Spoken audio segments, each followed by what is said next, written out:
This is Business Therapy, healing businesses from the inside out through communication and emotional intelligence. I'm Diane Dye Hansen, management consultant, and with me co-host Christine Salvo, therapist, certified mediator, a certified hypnotherapist. Good morning. Hello, everyone. Good morning, everyone. So I have a question for the audience today. Who's in pain? Who has had some stuff that has gone wrongity wrong? Whose life right now is resembling, well, they said that 2021 is when 2020 turns 21 and starts drinking, right? I have not Who's heard that one, but that's hilarious. who's feeling that way right now? There's so much going on. There's the continuation of economic distress. There's a continuation of COVID. There's a continuation of just the things that are going on in our world. And then there's the personal things that go on as well. So sometimes, though, and just to take a different spin on it, sometimes things have to get pretty painful before you decide to change.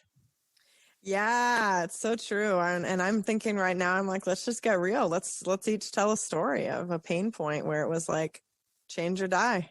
You know? Oh, you know what? So I have so many. I mean, seriously, Yeah, let me go through my Rolodex of pain really let me quick. let me go through my tomes of pain for you. Actually, it's so interesting that you bring that up. We all have these stories, right? Of when it got really, really bad. And that really, really bad was the catalyst actually for Hmm. really, really good. And actually I posted on Facebook the other day and I want to read this verbatim because this was quite the moment in my life where things were just not going the way they were supposed to. I was supposed to get a master's degree, and that master's degree was supposed to result in the big promotion, the big career, the big shift, the big change, the big fill in the blank here. And how many times, audience, have you maybe invested in something and it was supposed to be the catalyst for the big and it just wasn't. So here's what I posted. I said, "Want to hear something amazing? 2 years ago today, I hit somewhat of a career cave. I was driving Uber and Lyft and had just accepted a night shift manual labor job in production at Tesla. I have so much respect for anyone who can work with their bodies. I simply could not. In entrepreneurship, we call it the 2 year mark in business, the grit year. I had one client who's still my client today and such a blessing in my life. I had a dream. I had bills and a newly minted master's degree. I lasted 3 weeks at Tesla. My body broke before my mind did, but I could not handle the physical strain. So I decided to shake things up a little bit. I started to drive down to Southern California to see a friend, and just being around luxury cars, private planes, and meeting successful people kept me going. And to this day, my friend has no idea how much he turned the tide for me. I came home. I drove more Uber and Lyft. I loved up on my one client as I did so. I started to really lean into the coaching principles I was sharing with so many others, and I told people I was a work from home consultant who needed to get out of the house while I was driving Uber and Lyft. I kept looking for business. I gave a very reduced rate and some volunteer time to a nonprofit. My belief, my giving, my vision paid off. But I tell you, listeners, I really needed that line in the sand of my body actually breaking before I changed. In June 2019, I started to attract clients. Client after client after client, clients returned. The lesson is this, my friends. Sometimes the universe will ask you, how much do you want this? How much do you want this company? How much do you want growth? How much do you want to fix your operational issues so you can scale? This isn't just a year two thing. It can happen any time. And listeners, is also a life thing. And I can tell you, good people by your side while in that business cave is everything. Heck yeah, I love it. Everything. And I remember being right there and having lunch with you and putting a necklace on your neck and being like, and but I remember that kind of hang on tight. You were white knuckling it there for a while. I was very much white knuckling it. My student loans were reduced to a lower income based payment plan. I was paying minimums on my cards. I was just ecking by, just barely ecking by, and I was questioning, deeply, deeply questioning everything that I had gone to school for, everything I had done my entire career. I was even questioning my ability to even deliver any sort of product that anyone would want to consume. I was questioning my worth as a worker, as a person, as a woman. And it was a dark night of the soul. Absolutely. And I have a Rolodex of those as well. I keep saying, I tell my clients all the time, if you're alive long enough, you will. It's just a natural thing. Nobody gets out without bumps, bruises, and broken bones.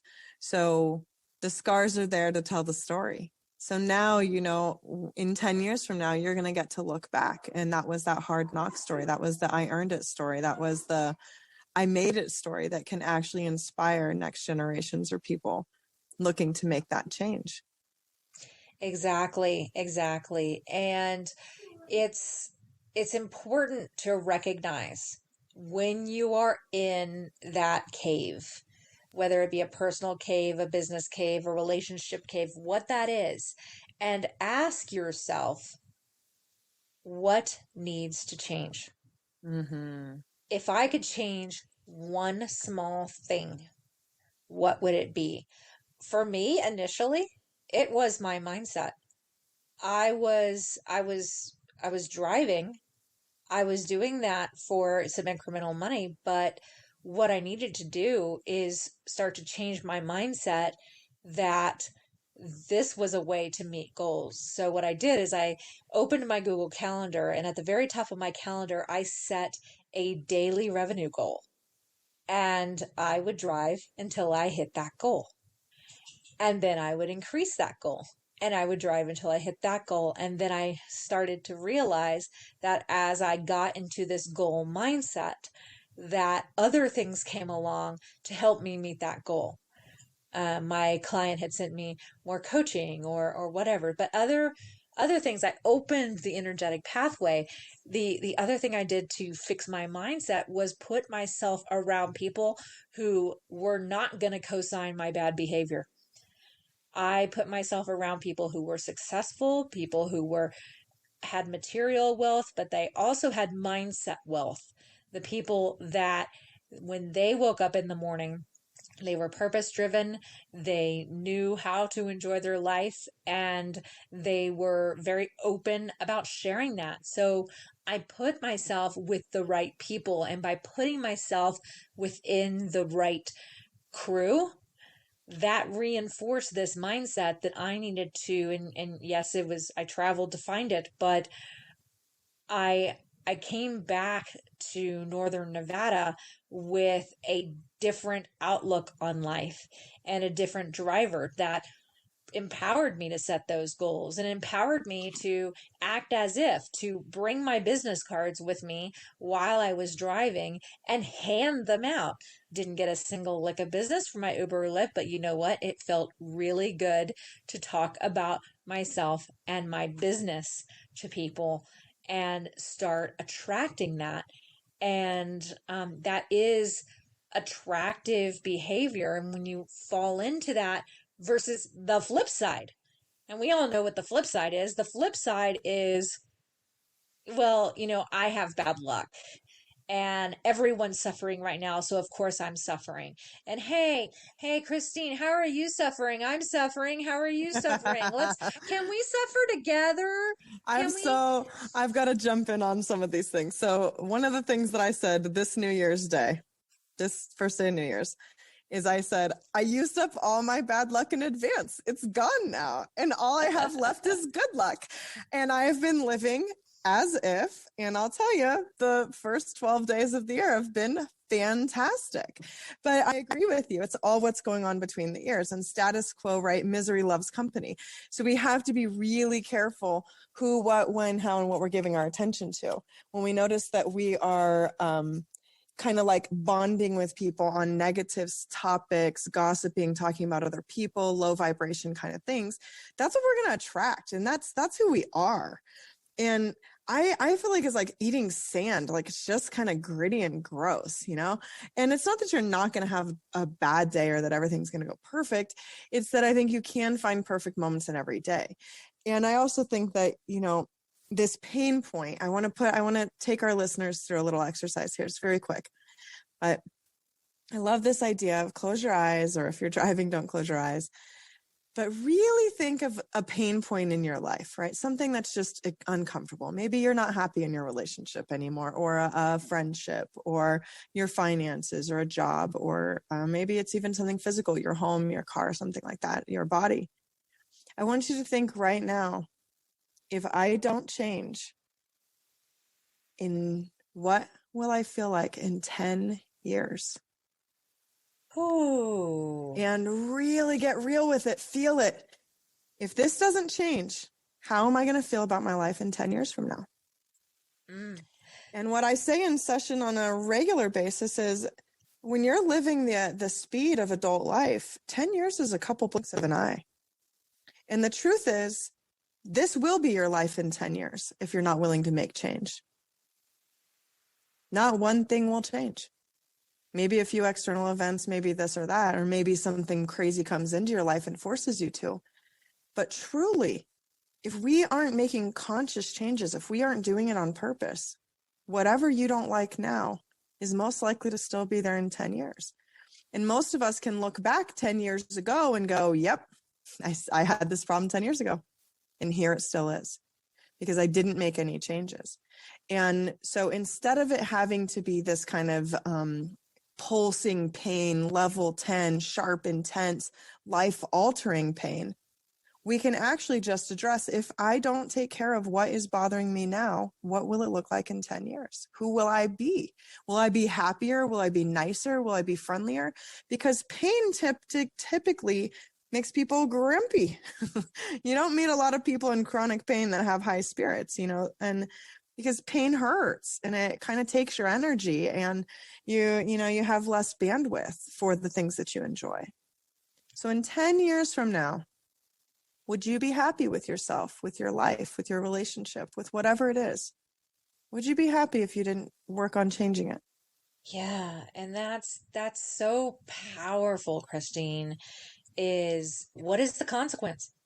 You're in pain right now, but what is the long-term consequence of not making the change? And I can pull this even into life now as it's going, is it's definitely not the dark career cave days. However, I am on the precipice of making several big decisions. And behind those big decisions, and listeners, you may identify behind big decisions, sometimes is a fear of making the decision. Am I making the right choice here? And I want to really encourage you to follow Christine's advice and fast forward it 10 years. If I'm still renting in 10 years, what does life look like for me? If I am still a solopreneur in 10 years, what does stress levels look like for me? If I'm still married, if I'm still single, I want you listeners to fill in your blank and fast forward it. And if it's not the most beautiful thing you have seen in your life as the result of you sticking this way, change it. Change it now because daily actions equal long-term results. It's what we do today that paints the future. And when we make the right choices for ourselves today, we make the right choices for our future and we don't have to worry about our future. So, yes, today you may, listener, be in some pain, but what is that pain calling you to release? Yes, absolutely. What is it? We only feel pain to pay attention. You know, if it didn't hurt to break your arm, we probably wouldn't notice if our arms were broken. We just walk around with broken arms. But because it's pain, it makes us drop everything we're doing and pay attention. So it's one of those like ding ding ding, hey, another conversation I had earlier today. I hate my job. I've been here 20 something years. This has been my career. I'm afraid to leave because I don't know if I could do anything else, but I am having trouble waking up and going to work every day. And you aren't married to anything. The best part of being an adult is you are flexible. I'm like, hey, would it be worth a pay cut to be happy again? Would it be worth a pay cut to feel, enthusiastic, like you're learning something, like you can contribute something? What is the value and worth? Because it's not always about the dollar. A lot of people have achieved high, corporate careers and reached the tops of their field only to realize it didn't make them happy. If you've listened to any of our shows, there's guest after guest after guest after guest that said, I was doing something for a long time and I didn't like it anymore. And I took this huge risk. I took the risk. I took the risk of being alive. I said, I'm in pain. I don't want to do this anymore. It doesn't make me happy. I checked all the boxes. I crossed all the things off my list. But what I really want is. So when we're looking at this 10 years and going, okay, if nothing changes, nothing changes. And this will be your life 10 years from now, pretty much guaranteed. And now look at the other side of that coin and go, what is it that I would really rather be doing? What sounds like fun? And if you don't know, that's okay, because the pain is actually just directing you away from that, right? It's saying like, hey, this is the thing we know we don't want to do. And I say all information is valuable. It's all information and it's all helpful. So if it's like, I don't know what is next, but I know this isn't it, that's perfect. That's a beautiful place to start. It is. And that release of pain. And so I'm reminded of having a foot cramp. So if you have a foot cramp, and the most painful thing to do is to stretch it, but it's also the thing that's going to release the pain. It's, if you have a Charlie horse, a leg cramp or a foot cramp, it's very painful to walk on it. It's horribly painful to walk on it. But the first time you walk on it, you might really scream in pain. And then you just gimp around a little bit and things start to normalize. The muscles start to relax with the pressure. And then you're walking normally again. And that's kind of the effect of those changes that require pain to make. And it's not just big changes that require pain. Think about the last time, I don't know, you filled your gas tank full. Well, you did that because you would have been in a world of hurt if you would have run out. So the proactive mitigation of that pain resulted in the purchase of your gas. Think about the last time your room stank and you grabbed the air freshener. You grabbed the air freshener because the room stank and you wanted to alleviate that. And think about the last time you even bought something. It alleviated something in you. You wanted to be inspired. You wanted to be full because you were hungry. You were thirsty. You needed to be entertained. You were bored, whatever that is. So it doesn't always have to be these huge pains, too. But Right. it does require a stretch and a slight change. So Yeah. sometimes that change is incremental, sometimes that change is big and sweeping. Pain is always the predecessor, though, to any type of change. Yeah. And I truly believe that, I always like to say pain is inevitable. right? And even with my parents out there, it's like I hear it all the time. Like I just want to make sure my kids are okay, and I laugh and I go, they're not going to be okay. Like it's just not a possibility. Expect that your kids are going to have complaints about their childhood, about your parenting, about and that's natural and normal. You're going to do your best, and they're still going to have some kind of issues. Uh, so give yourself a break in advance. And it's not the goal to protect people from their pain. It's to love them through it. Period.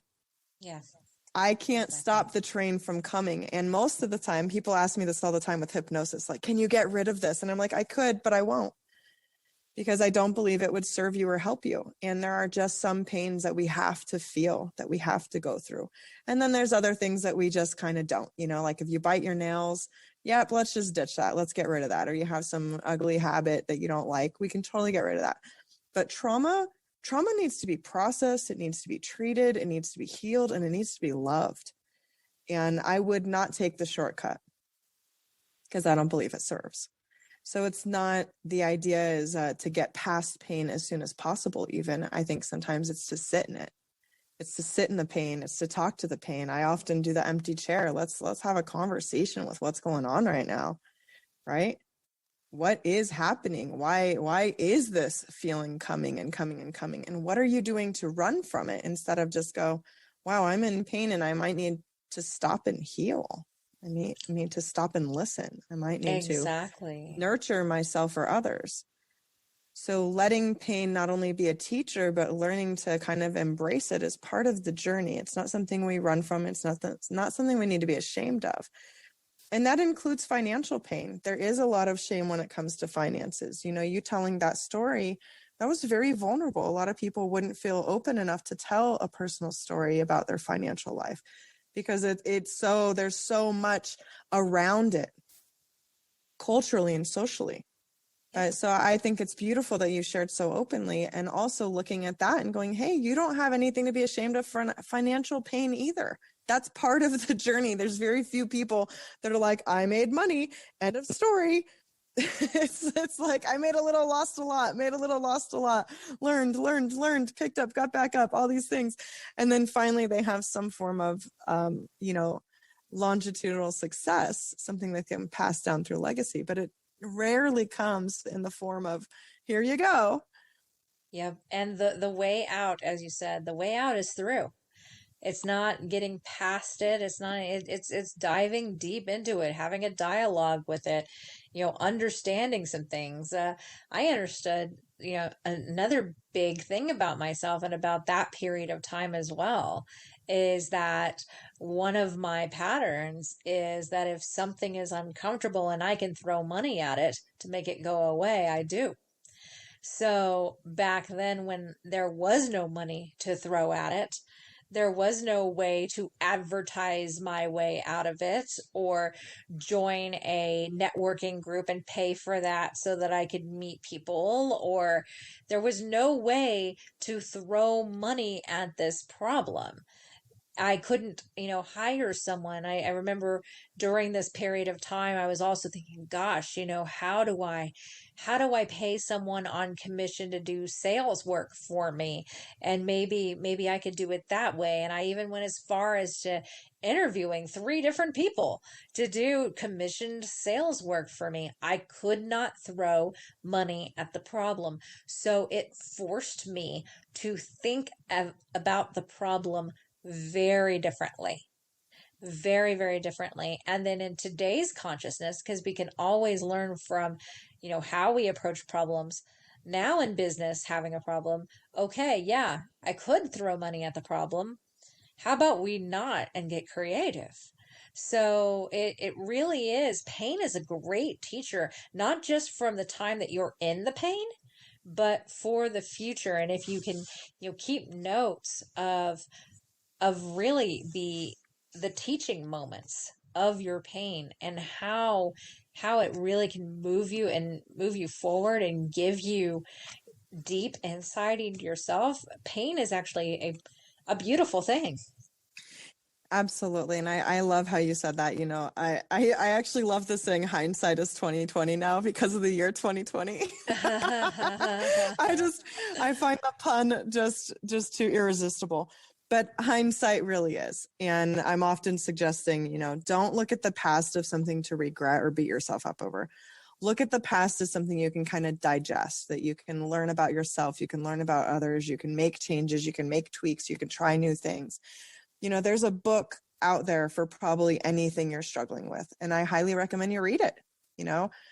We are totally capable of learning new things, and the older you get, you need a little bit more repetition, but so what? Listen to the same book 3 times, listen to it 4 times, listen to it once a month, take good notes.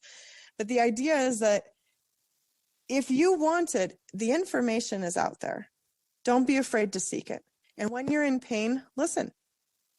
Let it be that gentle guidance. Start working on that letting go as you grasp onto the new thing, right? It's like the monkey bars. I can't hold on to them both, the past and the future, at the same time and get anywhere. At some point, I have to let go of that other bar and reach toward what I'm working on what I want next to get me to the other side. So it is a process of holding on and letting go. And then that swing in between, right? Moving that body, having that momentum, but taking that risk. I like it, and it's like being a kid on the playground again, the monkey bars. You cannot do the monkey bars if you don't let go of the bar that you were just holding on to swing forward. You can't can go all the way across a set of monkey bars. And I think that's a really great analogy about letting go to move forward, because it does apply to everything. And ultimately, letting go can sometimes be about mourning the fallen expectation of what you expected to happen in the first place. I remember at the beginning of 2020, everyone's like, 2019 could go suck it. I hated 2019. 2019 was the worst year ever. 2020 is going to be the best year ever. I Oh, was one of 2020 is those. going to be amazing. I know I was in that camp. I was absolutely in that camp. I'm like, I've got all these plans. I have a new passport. I'm going to Mhm. stamp it like crazy. I'm going to do all this. And you got to mourn the fallen expectation of what you expected to happen, because there is a gift on the other side of that fallen expectation. So I always tell people, when they're learning manifestation, it's this or something better. So it's okay to manifest towards something, but to manifest it and say, write down what you want, how you feel now that you already have it, and what's different now that you already have it, and then say, this or something better, and let it go. It's Yeah. that attachment to the way it's supposed to look that is so absolutely and completely limiting. And people pass on jobs for that reason, and careers for that reason, and opportunities for that reason, and and all sorts of things for just what Herbert Spencer calls contempt prior to investigation. So that's our challenge for you listeners today, is to lean into the pain, get curious about it, ask it questions, get to know it, and use it as the catalyst for the greatest time in your life. Yeah. I love it. This has been Business Therapy, healing businesses from the inside out through communication and emotional intelligence. I'm Diane Hansen, management consultant. And I'm Christine Salvo, licensed marriage and family therapist, certified mediator, and certified hypnotherapist. Thank you so much for listening today. Have a great day. Have a fantastic day. Bye bye.